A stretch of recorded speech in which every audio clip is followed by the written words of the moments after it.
Salam sejahtera Malaysia. Denyut nadi suara rakyat bergema di channel ini. Adakah ini tanda? Adakah ini signal? Adakah ini satu petanda buruk bagi kerajaan perpaduan, kerajaan Madani? Adakah Zahid Hamidi, Tok Matasan dan geng-geng yang lain dalam UMNO bersedia untuk menarik sokongan daripada Datuk Seri Anwar Ibrahim? Adakah UMNO memang sudah ready untuk membatalkan kerjasama dengan PKR-PH ini, DAP dan Amanah? Ini berikutan kekalahan Najib Razak di mahkamah apabila hakim menolak permohonan rayuan untuk semakan kehakiman. Pada saya senang saja, sama ada UMNO keluar atau tidak dari kerajaan, kerajaan ini tak ada apa-apa pun terjadi. Paling-paling pun hilang apa nama ni, majoriti 2/3 itu saja. Kerana kalaupun UMNO keluar, tapi majoriti muda yang ada pada Datuk Seri Anwar Ibrahim tetap ada. Dan pada masa yang sama, tidak lagi dibenarkan mana-mana ahli politik, ahli parlimen atau ADUN untuk melompat parti dengan suka-suka, sebab sudah ada Akta Lompat Parti. Kecuali satu parti itu buat keputusan untuk boikot, untuk gulingkan Datuk Seri Anwar Ibrahim, okeylah. Tapi adakah Sabah dan Sarawak sedia untuk bekerjasama dengan PAS dan bersatu? Saya fikir itu adalah satu keputusan yang hampir mustahil. Apalagi Sarawak memang sudah menyatakan, mereka pernah nyatakan dorang punya keputusan, betul-betul keputusan dorang bahawa diorang tidak mau bekerjasama ataupun tidak mau kalau PAS bekerjasama dengan mana-mana parti di Sarawak ataupun menjadi sebahagian daripada kerajaan yang ditakbir oleh PAS. Tidak. Itu dulu kan. Jadi tuan-tuan dan puan-puan yang dihormati sekalian, nampak gayanya UMNO sekarang di tengah jalan yang banjir. Jadi mereka berada di divider yang tinggi sikit. Ayak dah tinggi ayak dah sampai hidung. Dah sampai hidung, nak lemah dah. Mau lemas sudah, tapi dah juga lemas lah. Jadi orang bilang hidup segan, mati tak mau. Tapi nasib baik UMNO dalam kerajaan sekarang. Saya fikir UMNO perlu membuat keputusan yang penting, yaitu terus berada bersama dengan kerajaan. Sebab kalau dia keluar daripada kerajaan, dia mau bersama dengan siapa? Mungkin dia boleh bersama dengan PAS, tapi mau lagi kah diorang kena game-game mulai PAS? Yang paling penting, maukah Zahid Hamidi bekerja sama dengan Muhyiddin Yassin? Maukah Zahid Hamidi bekerja sama dengan Muhyiddin Yassin? Pada masa yang sama bekerja sama pula dengan Atuk Mahathir. Aduh, kita akanlah kena game kali kedua lagi, atau kali ketiga lagi, atau kali keempat lagi. Ingat dulu siapa game siapa. Saya fikir Muhyiddin tidak akan bersedia untuk bersama dengan Zahid Hamidi kerana dia pernah kena game oleh geng-geng Zahid. Ingatkan lagi waktu Zahid Hamidi, waktu Muhyiddin Yassin terpaksa bubarkan parlimen, terpaksa letak jawatan, terpaksa dia letak jawatan sebab dia kehilangan majoriti yang disebabkan oleh MP UMNO lah. Lepas itu Ismail Sabri Yaakob jadi Perdana Menteri. Geng-geng yang sama juga yang minta supaya dibubar parlimen.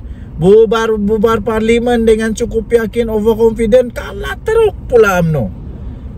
Inilah yang terjadi dengan UMNO. Jadi saya pikir kalau UMNO keluar dari kerajaan, mereka sebenarnya sedang menggali lubang untuk memasukkan otak di dalam itu. Jadi kalau mau survive terus, saya pikir mereka perlu bersama dengan Dato' Sri Anwar. Tapi kalau UMNO betul-betul keluar, bagus juga sebenarnya. Kalau UMNO betul-betul keluar, bagus juga. Tidak adalah yang perlu ditanggung oleh Dato' Sri Anwar Ibrahim, yang dipakai oleh ahli pembangkang untuk kenakan senjata, untuk kenakan Dato' Sri Anwar Ibrahim. Denyut nadi suara rakyat bergema di channel ini. Jangan lupa tekan butang subscribe, like dan share. Malaysia kita punya, cinta Malaysia ku, kita jaga kita. Kita jumpa lagi, bye bye. Salam sejahtera Malaysia. Denyut nadi suara rakyat bergema di channel ini. Saya minta maaf, ramai orang kata kenapa buat ulasan di kereta. Sebab saya ada masa di kereta aja. Saya ini orang sibuk tau, lebih sibuk dari Perdana Menteri. Oke, jadi apa cerita petang ni? Cerita petang ni, Dato' Sri Najib Tun Razak confirm sah di penjara lah. Memang dia habiskan masa-masa dia di penjara lah. Tak adalah, tiada sudah peluang. Mungkin sudah punah, hancur segala harapan untuk dia dapat tahanan rumah, kerana mahkamah telah menolak. Mahkamah telah menolak permohonan semakan kehakiman untuk rayuan supaya dapat Najib Razak tahanan di rumah. Tapi nampaknya telah ditolak oleh mahkamah. Minta maaf lah Encik, minta maaf lah Encik, puan, nenek, aki, uncle, aunty, minta maaf. Najib kalah di mahkamah kali ini, kalah teruk. Jadi memang sah Rosmah Mansur menangis lagi. Pasti Rosmah Mansur rindu sudah dengan Najib Razak. Mesti dia sudah rindu betul dengan Najib Razak. Mesti dia betul-betul sudah mau lama sudah peluk-peluk suami dia. Yalah kan Rosmah Mansur ini istri yang apa? Sweet apa? Sweet wife. Wey, dia kan sweet wife. Sabah International Convention Center. Tidak boleh ke jalan-jalan sini nih. Jadi nampaknya Najib Razak tidak ada lagi peluang untuk dipenjara di rumah. Okey. Jadi dia kalah di mahkamah. Ini satu. Yang lagi satu, nampaknya Najib Razak bakal pula sudah jatuh di timpa tangga rasanya lah. Sebab untuk dia punya apa itu perbicaraan untuk kes 1MDB dan juga kes dia penyalahgunaan apa itu? Ada boleh visitor lah sana. Penyalahgunaan salah guna kuasa untuk perbendaharaan negara Malaysia pun dia ada masalah juga. Kalau itu dia kalah lagi teruk, berbilion-bilion tu. Jadi nampaknya Najib Razak kemungkinan besar bersambung-sambung lah dari penjara. Harap-harap bolehlah dia keluar dari penjara sebelum terlalu tua. Jadi Zahid Hamidi pun entah apa perasaan dia sekarang lah. Apa-apapun, paling penting kita serahkan kepada kuasa mahkamah. Jangan sembarangan buat spekulasi, apalagi memfitnah. Ini mahkamah bagi keputusan, Anwar pula bersalah. Sudah ada bukti dia bersalah, Anwar pula salah. Pelik bin ajaib. Habis kalau macam itu, tak payahlah kita tinggal di manusia bertamadun. Bagus kita tinggal di hutan yang tiada undang-undang. Kau suka kasih lepas. Nggak suka, jangan kasih lepas. Mana boleh begitu? Suka kah, tidak kah? Kalau memang sudah ada keputusan dari mahkamah, karena ada sudah keputusan dengan bukti dan bukti-bukti lah, dia bersalah, salah tetap salah lah.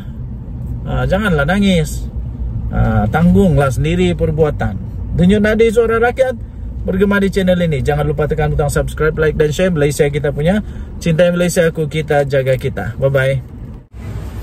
Salam sejahtera Malaysia. Denyut Nadi Suara Rakyat bergema di channel ini. Tuan-tuan dan puan-puan yang dihormati sekalian, ada orang buat spekulasi terbaru dan saya pun ditanyalah apa pendapat saya dengan perkara ini, yaitu kalaulah UMNO keluar daripada kerajaan, Zahid Hamidi kah jadi Perdana Menteri Malaysia yang baru? Wow, saya kata tidak mungkin. Tidak mungkin Zahid Hamidi boleh jadi Perdana Menteri yang baru. Pada pendapat saya, ini pendapat saya saja. Ada manusia ini dia memang dicipta. Ada manusia ini memang dicipta untuk bukan jadi nomor 1, tapi dia bagus jadi nomor 2. Ada manusia ini dia memang dicipta tak boleh jadi bos paling besar, tapi dia jadi bos nomor 2 yang terbaik. Jadi saya pikir Zahid Hamidi macam begitu. Zahid Hamidi, saya rasa ini pendapat saya secara pribadi, Zahid Hamidi memang dicipta menjadi nomor 2 saja, tidak boleh jadi nomor 1. Jadi lagipun Zahid Hamidi banyak kes lah sekarang. Dia banyak kes, dan walaupun ada kes-kes yang sudah dimenang semua tu kan, tapi saya fikir tidak sesuai lah, tidak sesuai untuk Zahid Hamidi jadi Perdana Menteri Malaysia, apalagi kalau dengan UMNO. Dan saya fikir kalaupun UMNO masuk ataupun keluar daripada kerajaan, lepas tu kerajaan ini tumbang, lepas tu nanti bergabunglah UMNO, PAS dan Bersatu untuk jadi kerajaan bersama dengan parti-parti yang lain, termasuk daripada Bebas dan sebagainya. Saya tidak fikir UMNO patut jadi kerajaan atau jadi Perdana Menteri. Kenapa? Kerana jumlah MP UMNO tu jauh lebih sikit dibandingkan dengan MP-MP daripada parti yang lain. Jadi kalaupun betul-betul berlaku seperti itu, tidak sesuai lah untuk daripada UMNO yang jadi Perdana Menteri. Mungkin daripada parti lain. Yang peliknya dulu juga berlaku, sudah berlaku pun.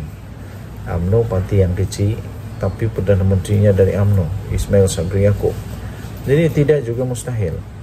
Tapi untuk Zahid jadi Perdana Menteri, saya fikir kurang sesuai.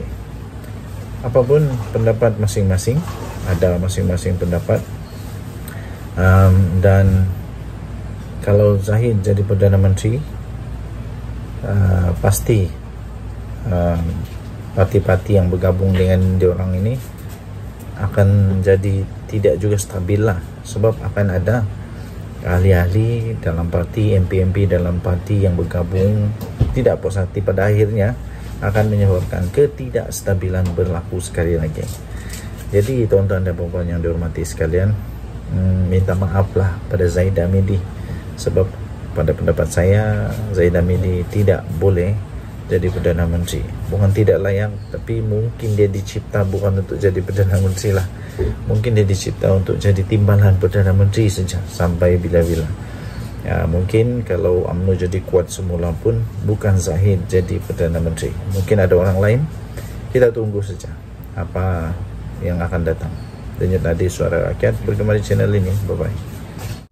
Salam sejahtera Malaysia. Denyut Nadi Suara Rakyat bergema di channel ini. Ini 5 kenyataan paling lawak. 5 kenyataan paling lawak sepinggu. Sepinggu. 5 kenyataan paling lawak seminggu kempen PN di PRK Sungai Bakap. Awas jangan ketawa. Kalau ketawa kena bayar Rp10.000. Berbagai kenyataan lawak yang menjadi bahan sindiran orang ramai muncul sepanjang seminggu kempen yang dilaksanakan oleh Perikatan Nasional pada pilihan raya kecil untuk Duns Sungai Bakap. Berikut adalah senarai yang paling lucu. Nomor 1, bermula daripada 6 Julai yang lalu, daripada dulu sampailah dalam minggu pertama nih. Jadi perkara pertama yang lucu ialah calon PN ada ISO 14001. Ini buat kali pertamanya lawak di bumi. Ada manusia yang menjadikan manusia lain sebagai kilang. Calon PN ada ISO 14001. Lawak paling diingati sepanjang sejarah demokrasi di negara ini apabila calon bertanding diwar-warkan memiliki sijil pertubuhan antarabangsa untuk piawaian ISO 14001. Nomor 2, kerja di syarikat yang sudah 2 tahun tutup. Sudah 2 tahun tutup, kerja di syarikat itu yang sudah 2 tahun tutup. Kemudian saya serah pada Allah. Aduh, lucu. Dia punya syarikat adalah syarikat gaib yang orang tidak boleh nampak. Dia hanya seorang yang nampak lah. Nomor 3, sudah seminggu kempen, manifesto mana? Sudah seminggu kempen, manifesto mana? Jawaban dia, kita tunggu pimpinan. Adakah kempen pilihan raya tiada manifesto? Aduh, nampak sangatlah yang pas nih sebenarnya. Perikatan Nasional ini sebenarnya sudah bingung, sudah jadi bingung. Bukan bingung, tidak tahu apa lagi modal. Aduh, mau lawan tidak jadi, mau cakap takut salah. Jadi kita tunggulah pimpinan. Nomor 4, paling lucu di dunia. Moto tersadai sebab diesel harga naik. Aduh, sakit kepala aku, pankreas pun sakit, saya punya bawah pinggang pun tiba-tiba rasa macam geli. Moto tersadai sebab diesel harga naik. Naik harga, itu kata Tuan Ibrahim Tuan Man. Bila dia reka satu cerita, dia buat satu cerita tu dah masuk akal. Aduh, memang begini kah orang-orang pas nih. Nomor 5, cerita lucu paling 5 ialah nomor 5 ialah tuduh PM Anwar lantik penasihat IMF di Kementerian Keuangan. Nah, ini paling menang. Adun Sungai Burung memfitnah. Waduh, indah habis-habis orang pas nih. Suka fitnah kah? Itu soalan. Kenapa lah dia berani buat fitnah hanya untuk menang? Dia tidak tahu kah sekarang ini di mana-mana ada media sosial. Kamu cakap 20 saat kemudian satu dunia sudah tahu. Nah, sekarang ambilmu. Harap-harap Perdana Menteri kasih kau dia. Kasih kau dia. Kasih saman dia kerana menuduh Perdana Menteri Datuk Seri Anwar Ibrahim melantik penasihat IMF di Kementerian Keuangan. Waduh. Nanti ada pula yang kolek wang dengan Tin Milo. Pelik. Bye-bye. Alamak. Apa sudah jadi? PAS tersalah pilih calon. Kini jadi perbualan hangat pengundi di Sungai Bakap. Akhirnya PAS bakal kalah teruk. PAS tersalah pilih calon. Kali ini memang salah pilih calon. Kini jadi perbualan hangat pengundi di Sungai Bakap. Siapa yang mau undi calon yang salah? Siapa yang mau undi calon yang anda tahu buat apa-apa kah? Atau calon yang tidak pandai buat kerja kah? Memanglah kalau calon yang dipilih itu salah calon, memang sah kalah lah. Memang sah kalah. Ini bukan zaman Barisan Nasional UMNO dulu tau. Ini bukan zaman UMNO dulu yang letak batu pun boleh menang. Yang dulu letak tiang gol pun boleh menang zaman UMNO kuat dulu. Siapa saja calon UMNO mesti boleh menang. Walaupun bukan 100% menang, tapi boleh menang. Ini bukan zaman tu dah. Zaman sekarang kalau salah pilih calon, memang terimalah hakikat bahawa akan kalah teruk lah nanti. Walaupun pengarah pilihan raya PAS cuba untuk menutup kelemahan.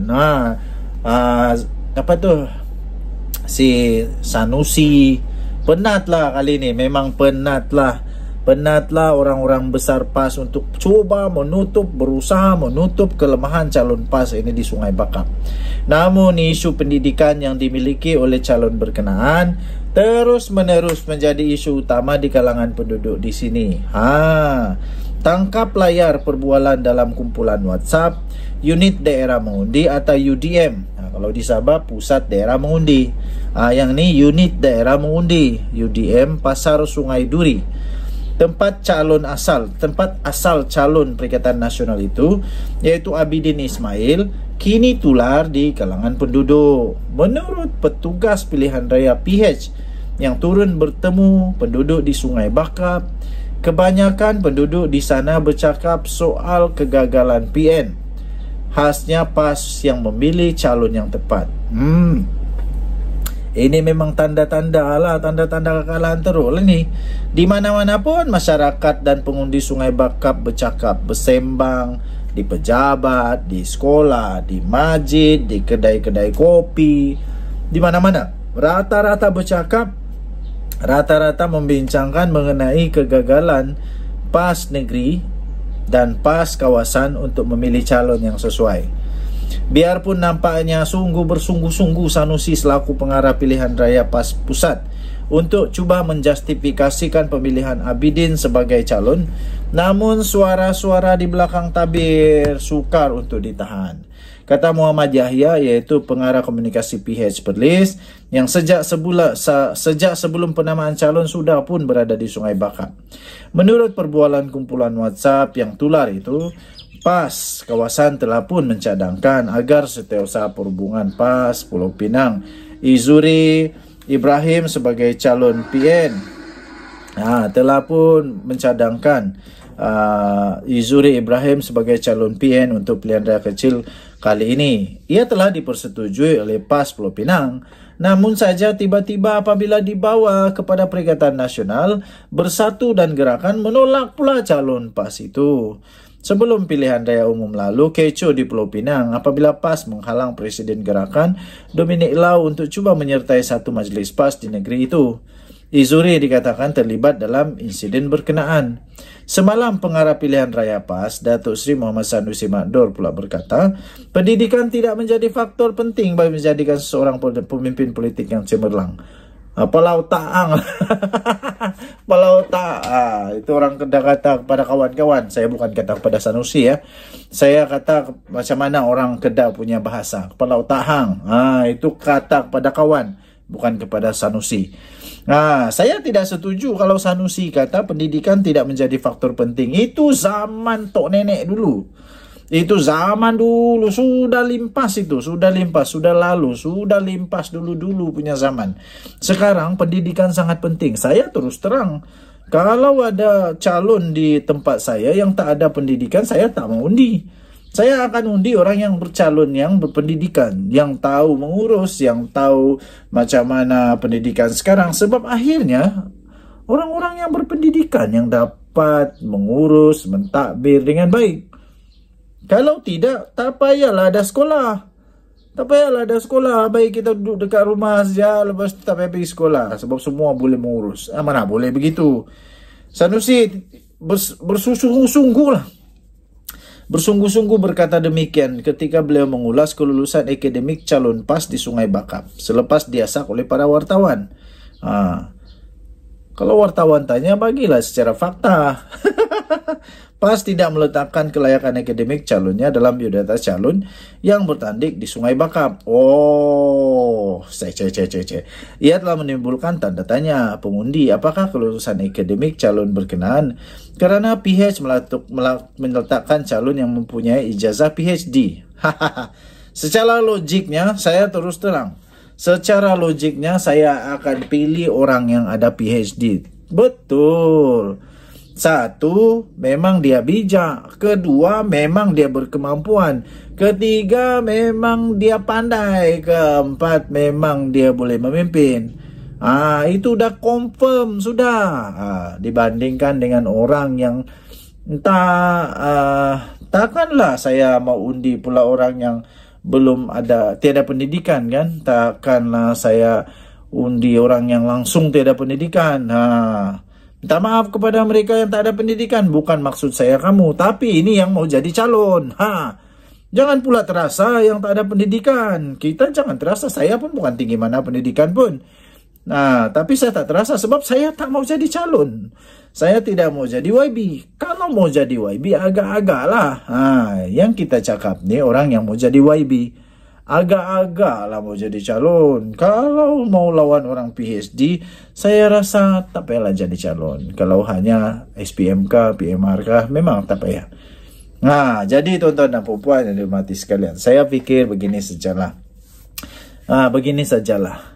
Kita undilah orang yang boleh buat kerja, yang ada akademik, ada pendidikan, yang pandai, yang bijak. Itu yang kita undi, kan? Betulkah? Kamu setuju, katakan ya. Kalau tidak setuju, suka hati kau hampalah. Suka hampalah. Okay. So, Perikatan Nasional akan kalah atau Pakatan Harapan akan kalah? Secara logiknya memang ini tanda-tanda kekalahan awal lah. Tanda-tanda kekalahan awal. Tanda-tanda kekalahan awal kepada Perikatan Nasional.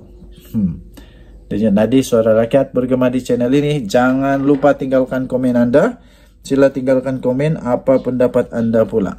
Kita jumpa lagi. Malaysia kita punya, cinta Malaysia aku. Kita jaga kita. Kita jumpa lagi. Bye-bye. Salam sejahtera Malaysia.